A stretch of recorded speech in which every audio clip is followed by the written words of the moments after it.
Hey guys, it's your boy G Plays FIFA here, back at you with a new video today. And today is going to be a little bit different.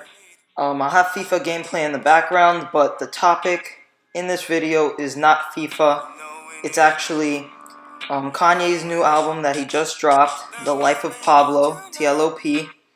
And basically, I've listened to it now over 10 times, and people have very mixed reviews about it.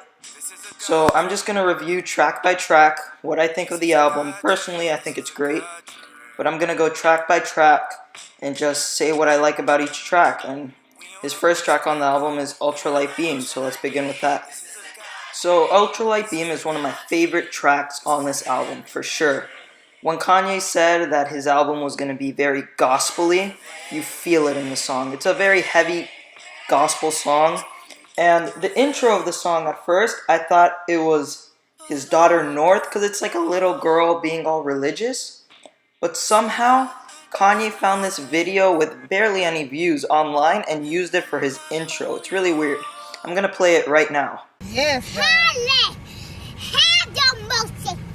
Yes. Jesus, praise the Lord. Yes, God. Hallelujah, God. Yes, we God. don't want no devils in the house, God. Yes, we Lord. want the Lord. Somehow Kanye pulls that off as an intro, but it works out great because it's actually a really good intro. And then Kanye's verse comes right after, and it's not a rap, it's just him singing. It's kind of like a little gospel sing, but it's good. And then after that, Kelly Prince slays a choir verse, just kills it. Only a few lines, probably 8 or 10 lines, but it was really, really good. And then after her came Chance the Rapper, and Chance the Rapper, he put on probably my favorite verse in the whole album. He hit so many bars. I mean, he had like, my daughter looks just like Sia, you can't see her. He had a Harriet Tubman line that was incredible, about how he thinks underground artists who are trying to break free don't have to go towards big corporations and all that. Basically what he does, he talks about how in order to win a Grammy right now, you have to sell your music. And as you know, Chance, he does not sell his music. His music is free.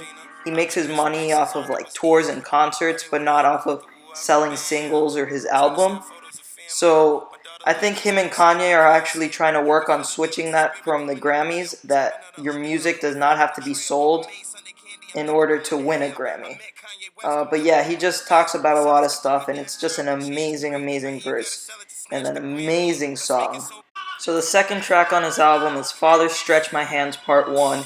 And the intro is just like a pastor talking, and then you get into the thing that's been all over Twitter lately. I'll put a clip now, but it's from this song.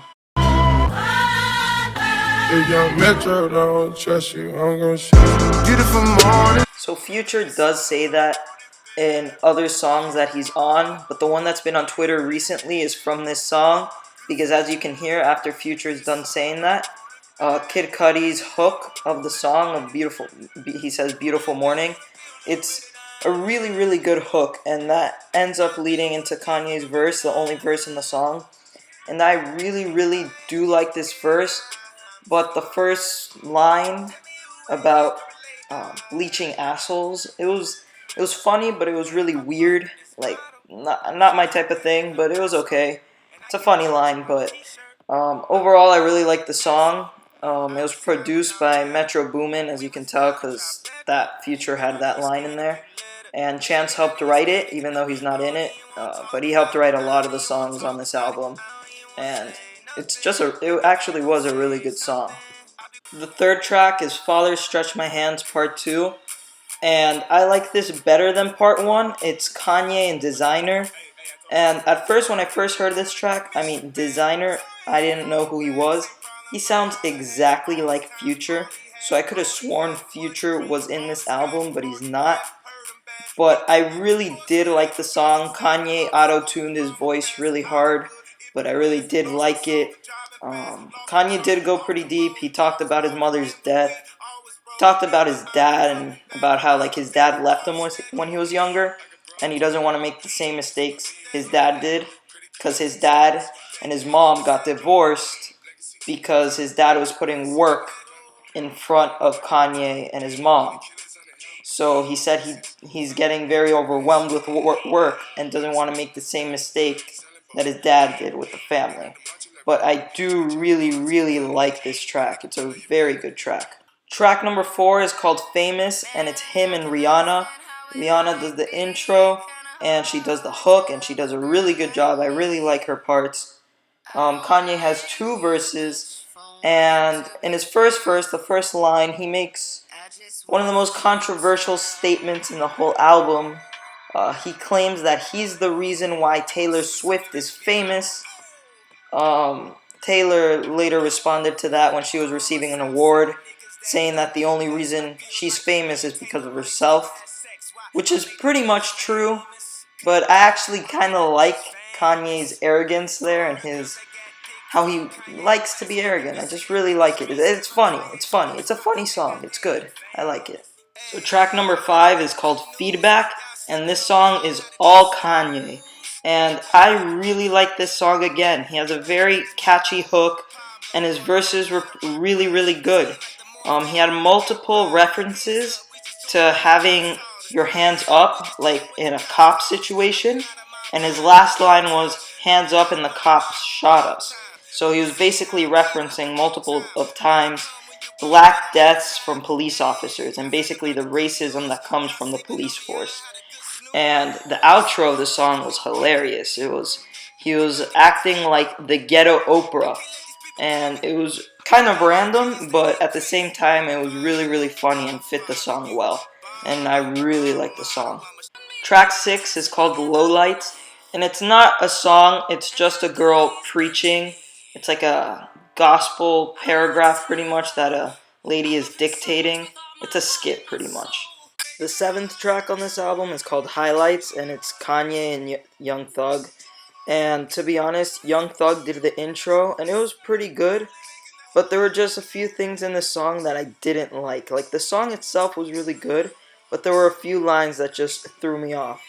In Young Thug's intro, when he said he wished his dick had a GoPro, and he wanted to play it back in slow-mo, that ruined the whole intro for me. I mean, it was good up to that point, and then Kanye, when he starts his verse, and I love his verse, but his first line about Ray J, he throws shots at Ray J, but he throws the worst shots ever. Like, yeah, he might have hit it first. The only problem is I'm rich.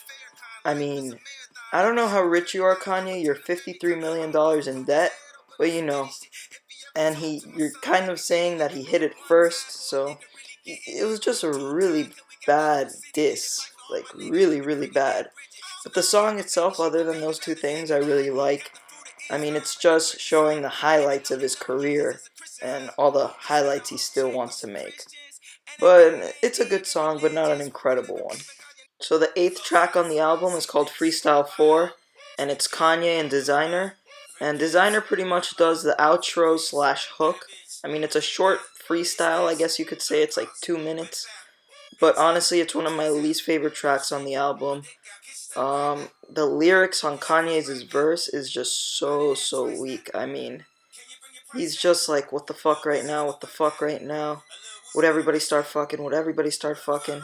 What if we fucked in the middle of a dinner table? Like, he was just saying the randomest stuff, and it wasn't that good. And to add on to that, Tyler, the Creator, just dropped a song called What the Fuck Right Now with this exact beat and completely destroyed this record. So that doesn't really help Kanye out, but I didn't like this track personally. So the 9th track of this album is called I Love Kanye, and it's just pretty much less than a minute of a Kanye verse, a freestyle about himself, about all the people who say they miss the old Kanye and don't really like the new Kanye. And he rhymes every single thing with Kanye. So it's like, I miss the old Kanye, straight from the go Kanye, chop up the soul Kanye. And he just keeps on rhyming line by line with Kanye. And Kanye is the only person I know who could make a verse about himself rhyming every single line with his name. That's such a Kanye thing to do. But I actually kind of like it, so I'm not going to complain. So the 10th track of this album is called Waves. and it's Kanye and Chris Brown. And this is the song that made the album get delayed for so long, because Chance insisted that this song had to be on the album. And up to this day, he said that his decision was a great decision because he loved this song, he helped write it, even though it was Kanye and Chris Brown on it. And in my opinion, I would have just taken the album early because the song's good, but I just can't take that much Chris Brown. I mean, this whole song was basically Chris Brown, and I don't really like the guy, if I'm honest with you. But, I mean, it's not a deep song. It's just kind of like it's an average song. It's not that good. It's okay. So track number 11 on the album is FML. And in this song, you don't know if FML stands for Fuck My Life, or if it stands for like For My Lady, which he used at the beginning, because this song is about his lady Kim. And he's basically talking about how he finds it hard to keep faith for her, but he still loves her and still wants to stay truthful to her. And to be honest, this is one of my favorite songs on the album. It's him and The Weeknd, and The Weeknd's hook is just incredible. The switch up is great. The only thing I don't like too much about this song is the outro's it's a little weird, but overall, this is probably my top 3 or 4 songs on this album. I really, really do like it. So the 12th track on this album is Real Friends, and it's Kanye is pretty much, it's his whole song with Ty Dolla $ign doing the hook and a little bit in Kanye's verses. And honestly, this is probably my favorite or second favorite track on this album. I mean, you get to see inside of Kanye's life. It's a little bit of a depressing song. Kanye's kind of talking about how he struggles to really keep in touch with his friends and family, and he feels like his job is pretty much creating him to have less real friends, that he barely knows anything about his friends anymore, barely knows much about his family, and he's kind of blaming himself for not keeping in touch with everyone. And it's really heartfelt, and it's a really, really good song. It's probably my second favorite or favorite track on this whole entire album. The 13th track on this album is called Wolves, and this is the only track that Kanye has said after his album has been published that he does want to revise it. But in my opinion, there's not much to revise on this track. I mean, I really like how he edited it. Before, he had Sia and Vic Mensa on it, and it was good, but I really like the way it's edited out now with Frank Ocean on the outro. I think Frank Ocean killed the outro with his Life is Precious line, and Kanye's verse was pretty good. Both of his verses were pretty good. I actually just really like this track. It's not the best track on the album, but it's definitely one of the better tracks on the album. So the 14th track on this album is called Silver Surfer Intermission. Silver having 9 I's and Surfer having 4 F's and 3 E's. And it's basically just a skit. It's not a skit, it's a phone call from Max B to French Montana about Kanye titling his album Waves and how he appreciates what Kanye's doing, and he appreciates that Kanye appreciates him pretty much. And I think Kanye put this on because of the Wiz beef that was on Twitter, pretty much because Kanye switched his album from Swish to Waves into what is now Life of Pablo. But Wiz was saying that he was concerned that Kanye was going to take the wave from the rapper Max B, who right now is in prison for 75 years because he was convicted of murder. But he basically made this phone call from prison, I think it was to the Breakfast Club, saying that he appreciates what Kanye's doing and he's totally cool with Kanye titling his album Waves. The 15th track on this album is called 30 Hours, and some people that helped write this song were Drake and Pharrell. And overall, I really, really did like this song. Kanye had 2 verses and they were really strong, but what I didn't like was the outro. The outro was pretty much half of the song and it was really, really long. Andre 3000 was in it, but overall I didn't really like it. But his verses, Kanye's verses, were really, really cool. Um, he was just talking about his ex-girlfriend and how he would have to drive 30 hours to go and see her because when he moved out to Los Angeles to record College Dropout, he had to drive from Los Angeles to Chicago just to see her. But so I really did like his verses, but the outro was just a bit too long in my opinion. So track number 16 is No More Parties in LA, probably my favorite track on this whole entire album.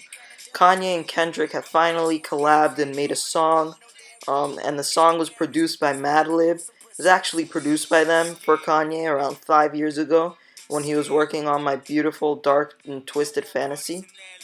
But overall, this song is just amazing. Bars after bars from both Kendrick and Kanye.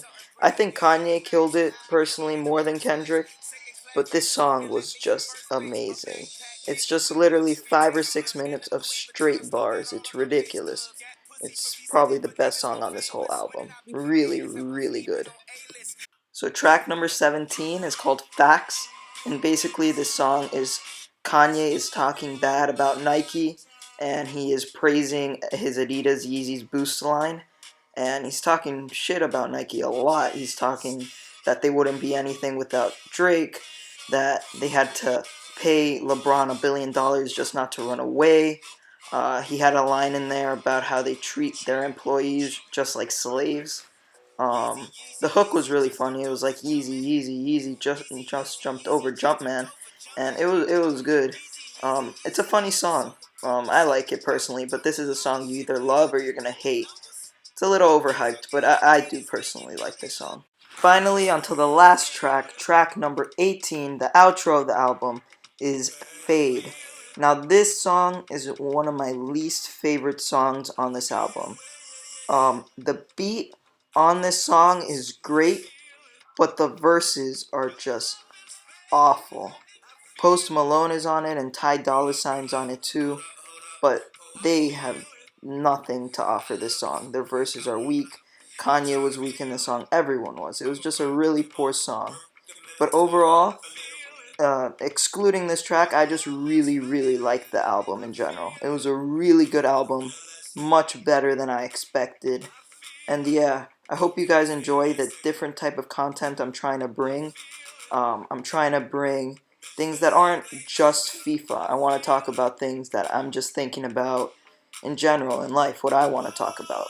I don't want my channel to be just FIFA related. I want FIFA to always be a part of it, but I like doing different things. But yeah, I hope you guys enjoyed this video, and peace.